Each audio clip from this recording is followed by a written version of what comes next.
Salut les mecs, c'est Fred, j'espère que vous allez bien. Je suis super content de vous retrouver une fois de plus pour la carrière avec Concarneau.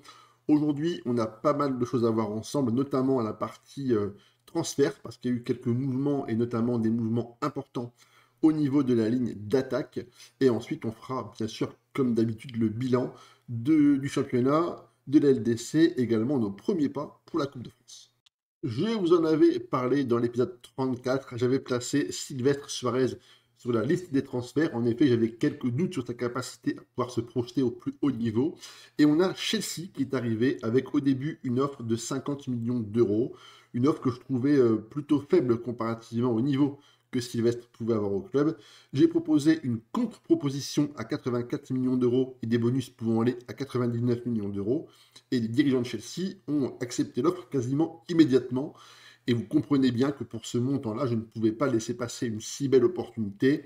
Sylvestre Suarez rejoint donc du coup le club de Londres des Blues pour une très belle somme d'argent, ce qui va nous permettre bien, de renflouer un peu les caisses au niveau du solde et de réinvestir un petit peu d'argent, puisque j'ai décidé de mettre 28 millions d'euros sur un jeune joueur belge, Jérémy Janssen, qui peut évoluer, lui, en position de buteur.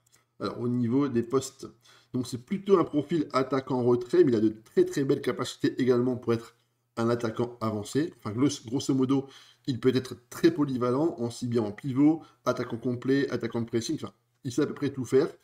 Et j'ai pensé qu'avoir un joueur de ce talent-là, pour un prix relativement intéressant, et surtout pour 141 000 euros, on économise quand même un salaire à quasiment 500 000 euros sur Suarez. À mon sens, c'était une excellente opportunité. Il va rentrer tout doucement dans la rotation. Il sera le remplaçant de notre ami Maléfane, qui est titulaire régulier maintenant, joueur vedette. Je pense qu'on a là une très bonne complémentarité entre les deux, et je suis sûr que les deux vont faire des étincelles dans toutes nos compétitions. Pour commencer cette deuxième partie de saison, on va débuter par la Coupe de France, compétition dans laquelle je mise beaucoup d'espoir cette saison. J'ai décidé d'aligner quasiment mon équipe type à chaque match pour aller le plus loin possible. En effet, on n'a pas encore réussi à remporter la compète en quasiment 12 ans au club. Je pense qu'il est temps maintenant de prendre cette compétition clairement au sérieux. Et en tout cas, ça a commencé très fort contre le club de Châlons, puisqu'on leur inflige 17-0 à l'extérieur. Une rencontre forcément pas au niveau pour Chaland, mais on a été extrêmement sérieux et on a vraiment montré qu'on était une équipe capable de jouer aussi bien contre les grosses équipes que contre les plus faibles. On n'a pas pris l'adversaire à la légère et ça, c'est extrêmement intéressant pour la suite. Derrière, contre Niort, Niort qui évolue en Ligue 2, actuellement troisième du championnat de deuxième division. On leur inflige eux aussi une véritable déculottée, 6-0, avec encore une fois des buts de joueurs que vous connaissez tous maintenant, Suarez, Rafael Reis et notamment Stojikovic. Pour le troisième tour, un match plus difficile contre une équipe de Ligue 1 qui a bien sûr un palmarès également impressionnant. On ne s'est pas laissé démonter, le stade n'était pas plein. Il faut dire que début février, il fait hyper froid en Bretagne, la météo était vraiment pas terrible. Un mercredi après, en plus, franchement, c'était compliqué pour faire venir les supporters. Mais on s'est imposé plutôt très facilement 3-0. Et on poursuit notre parcours dans cette compétition. Et au prochain tour, on va affronter l'équipe d'Ajaccio, contre laquelle on avait gagné très facilement à l'extérieur. Donc j'ai de fortes chances et de fortes idée à penser que ce match ne sera pas forcément une formalité, mais qu'on devrait au moins atteindre le stade des demi-finales pour cette nouvelle année. En championnat, la deuxième partie de saison a commencé et pour l'instant, on continue sur une très bonne spirale positive. Pourtant, on débute cette nouvelle série de matchs avec un match nul contre l'équipe de Metz. On menait pourtant 3-0. Les Messins ont réduit le score juste avant la mi-temps dans le temps additionnel. Peut-être que mon discours à la mi-temps n'a pas été assez bon. J'ai certainement cru à la victoire un peu trop vite. Et les Messins, eux, par contre, ont cru crânement à leur chance et sont revenus en fin de rencontre. Donc un point malheureusement pour nous, mais un résultat plutôt très positif pour Metz. Je pensais vraiment pouvoir faire mieux. Malheureusement pour nous, on ne repart de Terre-Lorraine qu'avec uniquement le point du match nul. Derrière, par contre, on enchaîne deux très gros résultats. Le premier, c'est contre Saint-Etienne à la maison, où on leur met 8-0. Malheureusement, les joueurs du Chaudron n'ont pas pu résister à la puissance de l'équipe de Concarneau, bien emmenée encore une fois par un Raphaël Reis qui a été élu homme du match avec 2 passes décisives et surtout emmené par une ligne d'attaque très productive avec Stojikovic, Ivo Cardozo et Maléfane, notre buteur sud-africain. On leur afflige une véritable raclée, ça fait du bien au moral. Juste avant de recevoir l'équipe du Paris Saint-Germain, un match où j'étais quand même relativement stressé, j'avais quelques doutes sur ma capacité à pouvoir continuer à progresser et à m'imposer face aux Parisiens. En tout cas, on réalise une très bonne performance et d'ailleurs, on va voir les buts tout de suite. On va profiter du très bon travail de coup de pied arrêté et une tête de Nadamou pour le premier but. Ensuite, sur un décalage de Stojikovic qui passe à Fernandez, il va centrer fort devant le but pour Maléfane qui place une tête piquée dans le cœur de la défense parisienne. Derrière, en deuxième mi-temps, les Parisiens vont se reprendre après certainement une très bonne leçon du coach. C'est Darvic qui envoie un véritable missile en pleine lucarne de Ljepojevic. Rodrigo, le Brésilien, passe en retrait pour Zaïre Emery qui va contrôler et frapper sous la barre transversale, 2 buts partout. Et on a su trouver les ressources nécessaires pour s'imposer en fin de rencontre. Un but à la 85e minute de jeu sur un très bon débordement de Suarez et une frappe impeccable, une Thierry Henry, un plat du pied glissé astucieusement au pied du filet. Et en toute fin de rencontre, c'est Selimi qui va s'imposer sur une frappe au premier poteau. Donnarumma est battu. Malheureusement pour le gardien parisien, son angle n'était pas assez bouché. Et on prend 3 points très importants pour cette saison contre le PSG. Et on prend surtout un avantage direct sur eux au niveau du classement. Déplacement à la Méno, dans un froid glacial, on avait réussi à emmener quasiment 900 spectateurs pour ce match de Ligue 1. En tout cas, les supporters n'ont pas été déçus par la rencontre, puisqu'on s'impose très largement, 5 buts à 1.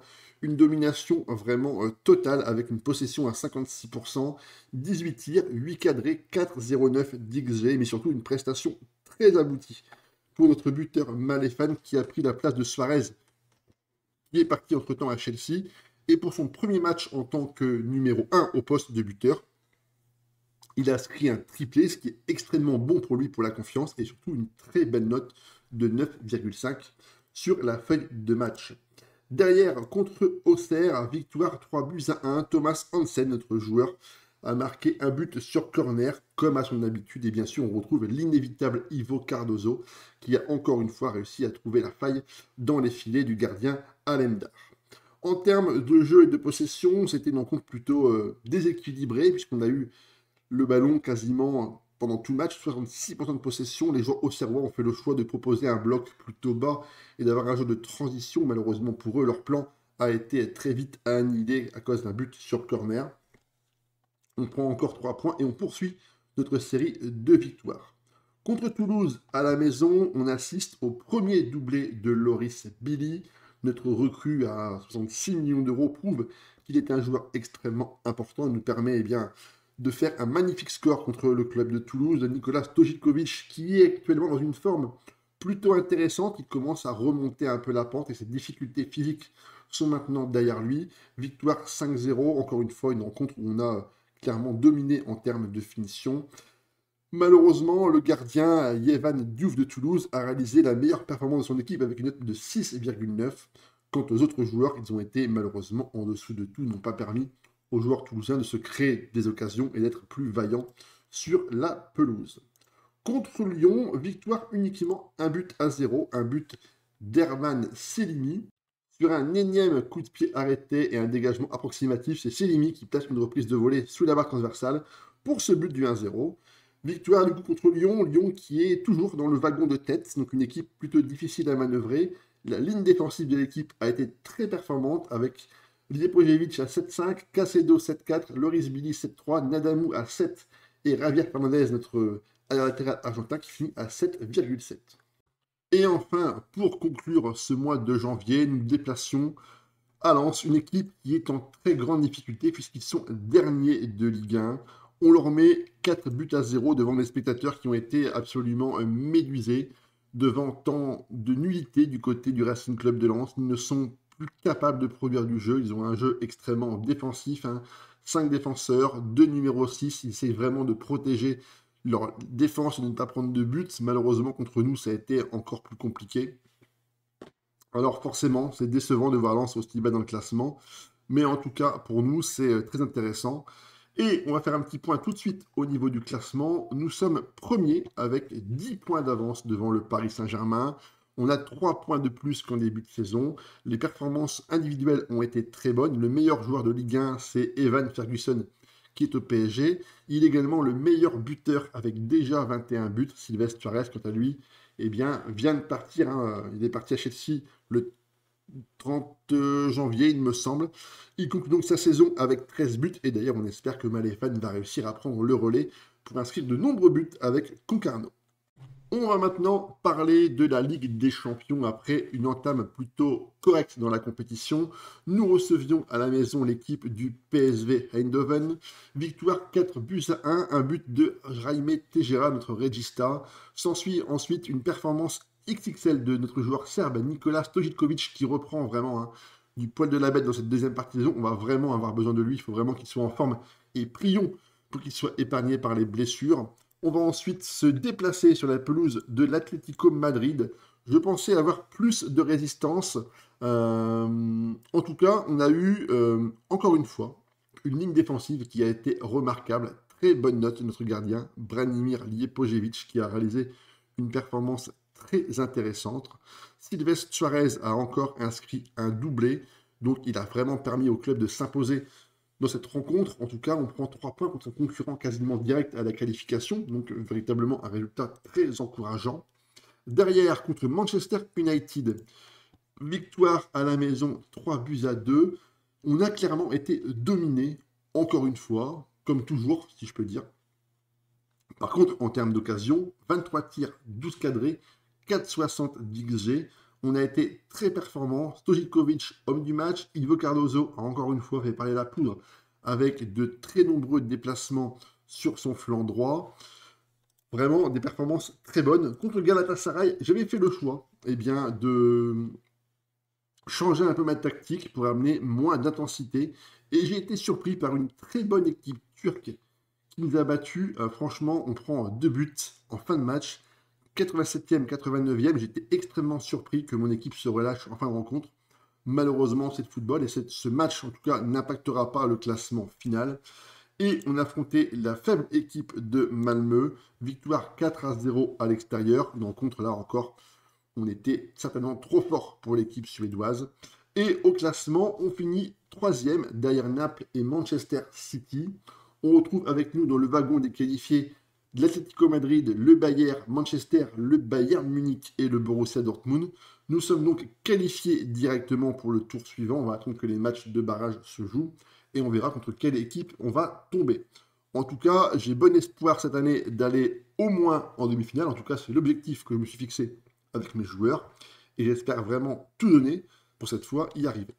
Au niveau des stats individuels, le meilleur joueur du club, c'est Nikola Stojikovic avec 21 buts et 13 passes décisives, actuellement suivi de près par l'Inter Milan qui pourrait être amené à faire une offre. Attention toutefois, il est évalué à peu près à 110 millions d'euros et je pense qu'un joueur comme lui ne partira pas à moins de 180 millions d'euros.